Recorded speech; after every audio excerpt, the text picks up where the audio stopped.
देखिए कोचिंग में मतलब मैंने एक चैनल बना रखा है हम सबका कोचिंग, ठीक है। आप YouTube में सर्च मारेंगे जब, चाहे आप लिख के सर्च मार लीजिए, चाहे आप स्पीक करके सर्च करिए, ठीक है। हम सबके कोचिंग के नाम से जब भी आप सर्च करेंगे तो चैनल ओपन होगा। इस चैनल में आपको दो चीज़ें, यानी जब वीडियो डलेंगी तो इसमें आपको कई सारे लिंक प्रोवाइड किए जाएंगे जिसमें आपको फ्री पीडीएफ नोट्स दिए जाएंगे। मतलब जो चीज़ मैं यहाँ पे पढ़ाऊंगा, आपको जो भी बताऊंगा सिक्वेंसर बिल्कुल रहेगा, एक एक पॉइंट रहेगा उसमें, यहाँ तक कि कौन से ऑब्जेक्टिव में आने हैं, कौन से पॉइंट ऑब्जेक्टिव में नहीं आने हैं, एक एक क्वेश्चन, सारी चीज़ें, समस्त चीज़ें उसमें रहेंगी, अवेलेबल रहेंगी। बस ये है, मैं व्हाट्सअप के माध्यम से भी आपको ग्रुप में दे दूंगा, ठीक है। जो लोग बैठ के हम पढ़ रहे हैं उनको ठीक है, जिनके लिए जो ऑनलाइन वाले हैं उनके लिए भी मिल जाएगा, उनको भी मिल जाएगा, सुविधाएं मिलेंगी। अच्छा, जब आप सर्च करेंगे ना, हाँ मैं कोशिश यही करूंगा कि मैं की संपूर्ण क्लासें आपको दे दूं, ठीक है। जितनी भी क्लासें कंटिन्यू मिलेंगी आपको। दूसरी चीज़ ये कि सब एडिशनल कुछ सब्जेक्ट ऐसे भी हैं जो मोस्ट इंपॉर्टेंट है, मतलब परीक्षा की दृष्टि से इंपॉर्टेंट है, उन सारी चीज़ों को भी मैं बताऊंगा आपको। जब आप सर्च करेंगे, जैसे आप सर्च करें, मान लीजिए कि ना हम सबका कोचिंग, चाहे आप बोलिए चाहे आप कुछ भी करिए, तो आपके पास कुछ इस तरह का लोगो सामने निकल के आएगा, और वो लोगो रहेगा कुछ ये, मतलब पहचान करने के लिए आपके लिए आसानी होगी, ठीक। अगर हम पहचान की बात करते हैं तो देखिए, जब आप ये निकल के आएगा, ये आपके पास निकल के आएगा, ये लोगो लगा रहेगा। इस लोगों के माध्यम से आप पहचान कर पाएंगे कि चैनल यही है हम सबका कोचिंग, ठीक है। अब हम देखते हैं इसके बारे में कुछ चीजें देखते हैं। जैसे अभी मैं फिलहाल मैथ की क्लास स्टार्ट किया हूँ, ठीक है, तो चलते हैं और देखते हैं, क्योंकि मैथ ही है। तो देखिए ये पीडीएफ जो है वो आपको अवेलेबल होगा, ठीक ना। व्हाट्सएप ग्रुप में भी डाल दूंगा मैं, ठीक ना, कुछ और टेलीग्राम वगैरह में भी डाल दूंगा, ठीक ना। और यही समस्त चीज़ें मैं, चूंकि थोड़ी सी आसान बन जाए और आपका एक रिवीजन भी हो जाए, इसकी वजह से मैंने इसको लिख भी दिया था। देखिए हमारे चैप्टर का नाम क्या है, वास्तविक संख्या, यानी रियल नंबर, पहला ही चैप्टर है, 10th क्लास का पहला ही चैप्टर है वास्तविक संख्या। अच्छा, संख्या किससे मिलकर बनती है? जिस प्रकार अपन पढ़ते हैं ना, हिंदी में पढ़ते हैं कि अक्षरों से मिलकर के क्या बनते हैं, अगर हम अक्षर से मिलकर के शब्द बनते हैं, ठीक उसी प्रकार क्या होता है, अंकों से मिलकर के संख्याएं बनती हैं। अंक कितने हैं? 0 1 2 3 4 5 6 7 8 9, ये सब अंक हैं, और इन्हीं अंकों से मिलकर के संख्याएं बनती है। तो मैंने यहाँ पे क्या लिखा कि अंकों से मिलकर के क्या बनती हैं, संख्याएं बनती हैं। अच्छा देखिए, जब संख्या बन गई तो संख्या के प्रकार, क्योंकि हमको पढ़ना वास्तविक संख्या, तो संख्या के प्रकार में हम पहला नंबर हमारे पास आता है क्या, प्राकृत संख्या। अच्छा, प्राकृतिक संख्या क्या होती है? गिनती की संख्याओं को ही हम प्राकृत संख्या कहते हैं, यानी गिनती की संख्या। या हम ये भी कह सकते हैं कि जो संख्या 1 से प्रारंभ होकर के अनंत तक जाती है हम क्या कहते हैं, प्राकृतिक संख्या कहते हैं। और प्राकृतिक संख्या जैसे 1 2 3 4 5 6 7 8 9 10, ये सब क्या है, लगातार जब हम अनंत तक जाए, जो संख्या 1 से प्रारंभ होगी कहां तक जाती है, अनंत तक, उन्हें हम क्या कहते हैं, प्राकृतिक संख्या कहते हैं। और प्राकृतिक संख्या क्या आपके पास 1 2 3 4 5 6 7। अच्छा, इसमें पता है 3 जो डॉट डॉट डॉट है, इस डॉट डॉट डॉट का काफी महत्वपूर्ण है, ठीक है।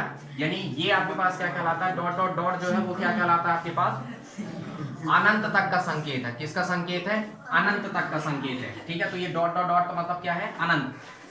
अब देखिए प्राकृतिक संख्या जाएंगे कि गिनती संख्या को हम क्या कहते हैं, प्राकृतिक संख्या कहते हैं। उसके बाद सेकंड नंबर है आपके पास क्या, पूर्ण संख्या। पूर्ण संख्या क्या है, प्राकृतिक संख्या में जब हम क्या कर देते हैं, शून्य को शामिल कर देते हैं। प्राकृतिक संख्या में किसको शामिल करते हैं, शून्य को, ठीक। तो क्या बन जाती है, पूर्ण संख्याएं प्राप्त होती हैं। देखिए 1 2 3 4 5 जैसे हम लिखे, ये प्राकृतिक संख्या है, इसी प्राकृतिक संख्या में मैंने क्या किया, शून्य को शामिल कर दिया। तो शून्य 1 2 3 4 5 6 7 ये सब क्या बन जाती है आपके पास, पूर्ण संख्याएं बन गई। उसके बाद आता है पूर्णांक संख्या। पूर्णांक संख्या में अगर हम बात करते हैं तो जब पूर्ण संख्या, देखिए ये पूर्ण संख्या है, जब हम पूर्ण संख्या में ऋणात्मक संख्या को शामिल कर देते हैं तब क्या बन जाती है, पूर्णांक संख्या प्राप्त होती हैं। यानी वही पूर्ण संख्या ऋणात्मक संख्या शामिल कर देने पर क्या, देखिए यहाँ से ऋणात्मक संख्या शामिल है इन्फिनिट टाइम, 3 डॉट का मतलब है अनंत टाइम, ठीक है। 3 से चौथा डॉट भी नहीं लगाते हैं, सिर्फ 3 ही डॉट लिखते हैं, ठीक। तो ये क्या बन जाती है, पूर्णांक संख्या बन जाती है। पूर्णांक संख्या 2 प्रकार की होती है। देखिए यहाँ से धनात्मक संख्या, यानी धनात्मक पूर्णांक, और इधर से ऋणात्मक पूर्णांक, यानी पूर्णांक संख्या 2 प्रकार की होती हैं।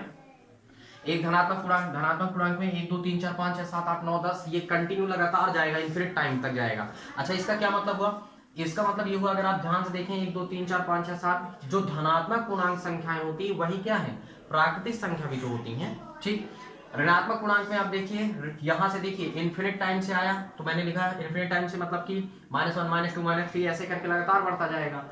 अब बचा शून्य, तो शून्य ना तो धनात्मक पूर्णांक है और ना ही शून्य ऋणात्मक पूर्णांक है। ना ही शून्य को हम धनात्मक पूर्णांक की श्रेणी में रखते हैं, ना ही हम ऋणात्मक, क्योंकि इसीलिए ना तो शून्य में ऋण लगाया जाता है, ना ही शून्य में धन लगाया जाता है। शून्य क्या है, ठीक, ना तो धनात्मक पूर्णांक है ना ही ऋणात्मक पूर्णांक है।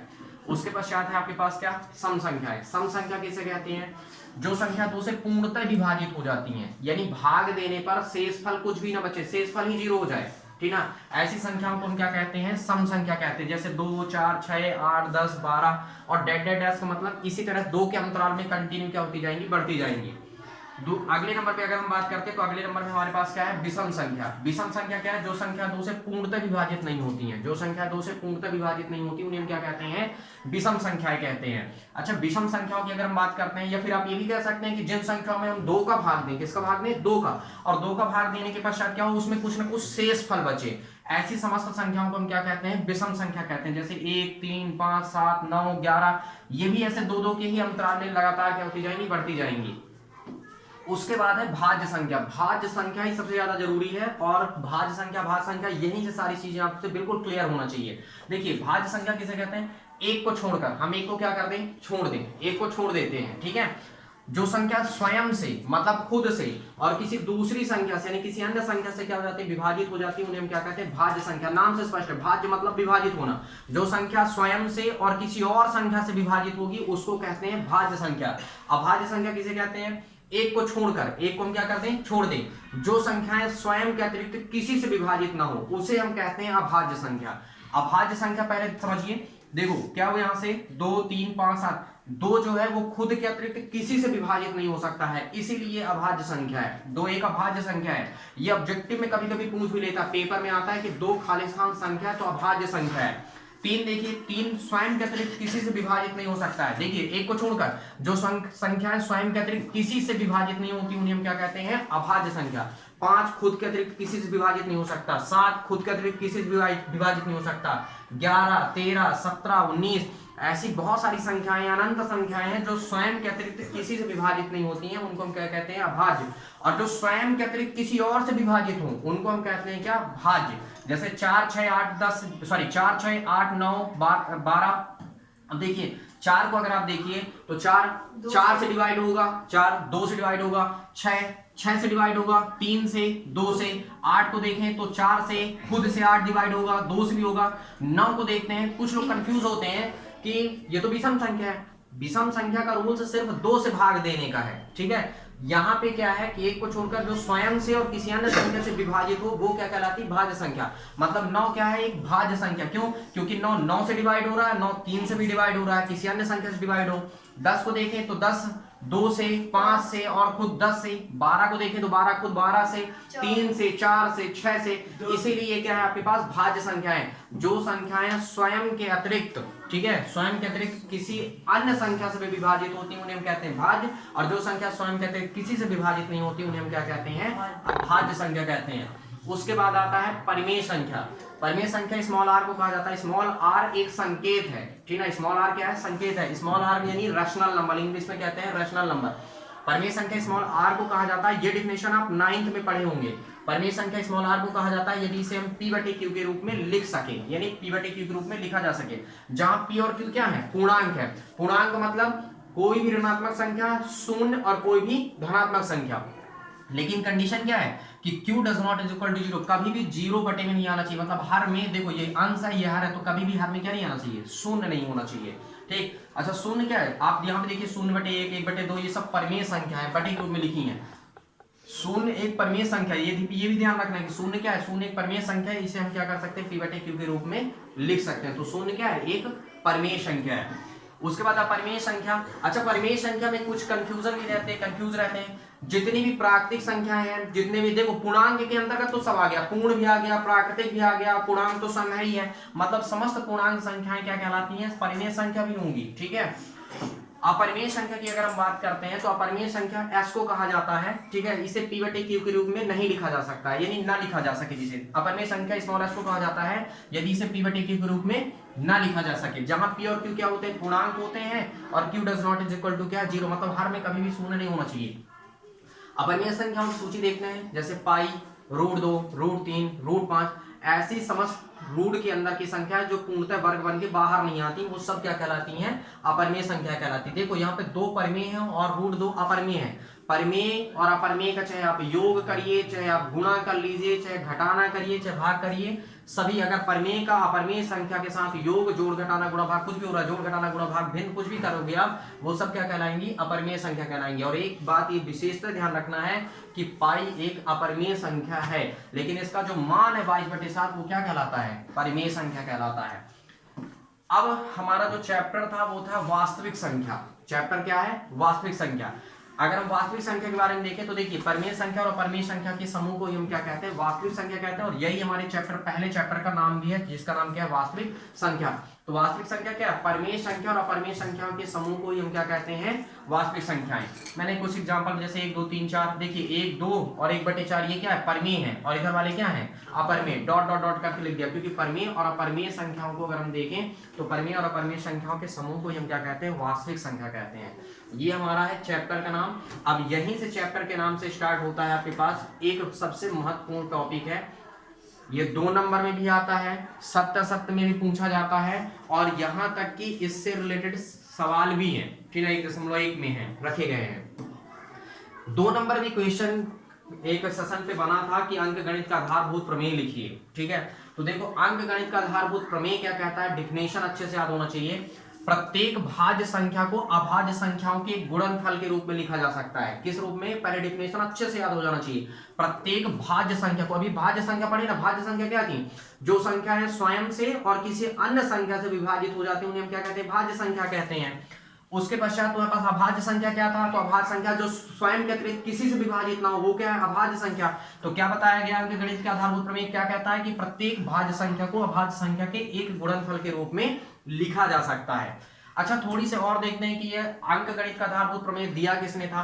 तो अंक गणित का आधारभूत प्रमेय के जो जनक हैं, यानी जो देने वाले हैं, वो कार्ल फ्रेडरिक गॉस हैं। कौन है, कार्ल फ्रेडरिक गॉस हैं। आपके बुक में दिया है, आप देख सकते हैं, वहां पे लिखा हुआ है एक अलग से, कि ना, उनका चित्र भी बना हुआ है, फोटो वगैरह लगा है, उसमें लिखा हुआ है। अच्छा, पता है कार्ल फ्रेडरिक जो गॉस हैं, वो अंक गणित का आधारभूत प्रमेय जो है, अंक गणित का जो आधारभूत प्रमेय है, वो अपनी पुस्तक में दिए थे। उनके पुस्तक का नाम क्या है, तो डिस्क्विशंस अर्थमेटिकी, ठीक है, डिस्क्विशंस अर्थमेटिकी नामक उन्होंने एक पुस्तक लिखा था, और उस पुस्तक पर उन्होंने क्या किया था, अपना गणित यानी अंक गणित का आधारभूत प्रमेय उन्होंने दिया था। पेपर में डीपली क्वेश्चन बन सकता है, क्योंकि पिछले सेशन के पेपर में, एमपी बोर्ड वाले पेपर में आया भी था, कि बोर्ड एग्जाम के पेपर में आया था कि थेल्स प्रमेय का जन्म कब हुआ था, ठीक है, मतलब डीपली क्वेश्चन उठाया था। इसी की वजह से डीपली के कारण मैं इसको उठाया कि अंक गणित का आधारभूत प्रमेय के जनक कौन है, तो कार्ल फ्रेडरिक गॉस हैं। अब यहां से पता चल रहा है कि कार्ल फ्रेडरिक गॉस जो है वो अपनी पुस्तक, उनकी पुस्तक का क्या नाम है, ऐसा भी पूछा जा सकता है। तो डिस्क्विशंस अर्थमेटिकी नामक उन्होंने एक पुस्तक लिखा था, उसी पुस्तक पे उन्होंने क्या किया था, अंक गणित का आधारभूत प्रमेय लिखा था, ठीक है। अच्छा, पता है कार्ल फ्रेडरिक गॉस को गणितज्ञों का राजकुमार भी कहा जाता है, ठीक है। कार्ल फ्रेडरिक जो गॉस है, उनको क्या कहा जाता है, गणितज्ञों का राजकुमार कहते हैं। मान लीजिए पेपर में आ गया, क्वेश्चन बन गया, बन ही सकता है कि गणितज्ञों का राजकुमार किसे कहते हैं, एक शब्द में पूछ सकता है, क्योंकि इतने सारे चैप्टर हैं नहीं आपके, और जब चैप्टर इतने सारे नहीं है तो इसका मतलब है कि कुछ ना कुछ चीजें वो इंटरनली तो पूछेगा आपसे, ठीक है। अगर आपसे इंटरनली पूछा और आप नहीं बता पाए तो दिक्कत होगी। इसलिए आप ये पूरा नोट्स बनाएंगे, और नोट्स बनाने के पश्चात आप पूरा पढ़ेंगे भी और सारी चीजें क्लियर भी करेंगे। अच्छा, मैं कुछ एग्जांपल रखता हूं अंक गणित से रिलेटेड, क्योंकि अंक गणित में क्या रखा गया था, बताया गया था कि प्रत्येक भाज्य संख्या को अभाज्य संख्याओं के एक गुणनफल के रूप में लिखा जा सकता है। चलिए देखते हैं, थोड़ी से संख्या देखते हैं एग्जांपल के माध्यम से। देखो 100, 120 और 50 को अगर हम अच्छे से फोकस करें, जरूरी नहीं कि 100, 120, 50 भी हो, ठीक है। बहुत सारी ऐसी संख्या है जो भाज्य संख्या है। मैंने क्या लिखा, भाज्य संख्या। भाज्य है क्योंकि 100 में 100 का भाग जाएगा, और बहुत सारी संख्याओं का भाग जा सकता है, 50 का, 20 का, 10 का, सबका जा सकता है, ठीक है। कुछ ऐसी संख्याएं हैं। इसका मैंने गुणनखंड किया, तो गुणनखंड करने में देखो क्या हुआ, 50 दूनी 100, 25 दूनी 50, 55, 25, 5 एकम 5। 100 मेरा क्या है, भाज्य संख्या। अब देखो अगर हम देखें यहाँ पे तो क्या हुआ, 2, 2, 5, 5, तो मैंने 2, 2, 5, 5 लिखा। 2 कितने बार है, 2 बार है, 2 टाइम्स है, इसलिए 2 के पावर लगा दिया 2। 5 कितने टाइम्स है, 2 टाइम्स है, तो 5 के पावर भी 2 लगाया। अब आप गौर से देखिए, ये क्या है, 100 क्या था, भाज्य संख्या, क्या है, भाज्य संख्या। लेकिन 2, 5, ये 2 और 5 क्या है, यह अभाज्य संख्या है। 2 में स्वयं का भाग ही जा सकता है और 5 में भी स्वयं का भाग जा सकता है, किसी और का तो जा नहीं सकता ना। इसीलिए ये क्या है, अभाज्य संख्याएं हैं। और ये सब अभाज्य देखो, 2 भी अभाज्य, 5 भी अभाज्य, तो 2 और 5 दोनों जब अभाज्य हैं तो इनको हम किस रूप में लिखा गया है यहाँ पे, गुणनफल के रूप में। इसीलिए तो अंकगणित का प्रमेय कहता है, क्या कहता है कि प्रत्येक भाज्य संख्या को अभाज्य संख्याओं के गुणनफल के रूप में हम क्या कर सकते हैं, लिख सकते हैं। प्रत्येक भाज्य संख्या को अभाज्य संख्याओं के एक गुणनफल के रूप में लिखा जा सकता है। यही क्या है तुम्हारे पास, अंकगणित का आधारभूत प्रमेय है। ठीक है, इसी को हम कहते हैं अंकगणित का आधारभूत प्रमेय। जैसे 120 का हमने क्या किया, गुणनखंड किया। गुणनखंड करने के बाद देखिए 3 टाइम्स 2 आया और 1 टाइम 3 है, 1 टाइम 5 है, यानी 2 के घाते मैंने 3 लिखा, 3 और 5 भी मैंने लिखा। 2 3 5 क्या है, ये सब तो अभाज्य संख्या है। और ये भाज्य संख्या, तो प्रत्येक भाज्य संख्या को हम किस रूप में लिख रहे हैं, अभाज्य संख्या के गुणनफल के रूप में लिख रहे हैं। उसी प्रकार 50 का अगर हम देखें, ये यहाँ पे देखिए ये भाज्य संख्या है, ये दोनों क्या है, अभाज्य संख्या। तो प्रत्येक भाज्य संख्या को क्या कर सकते हैं, अभाज्य संख्याओं के गुणनफल के रूप में लिख सकते हैं। और यही आपके पास क्या है, अगर देखा जाए तो इसी को हम कहते हैं अंकगणित का आधारभूत प्रमेय। ठीक, इसका एक क्वेश्चन भी 2 नंबर में बनता है, जो कि 1.1 में अगर हम बात करें, 1.1 का पहला ही क्वेश्चन है, जिसमें क्वेश्चन बनता है कि भाज्य संख्याओं को अभाज्य संख्या के गुणनफल के रूप में व्यक्त कीजिए, है ना। और उसके बारे में अपन 1.1 में नेक्स्ट डे देखते हैं फिर जो भी सारी चीजें होंगी।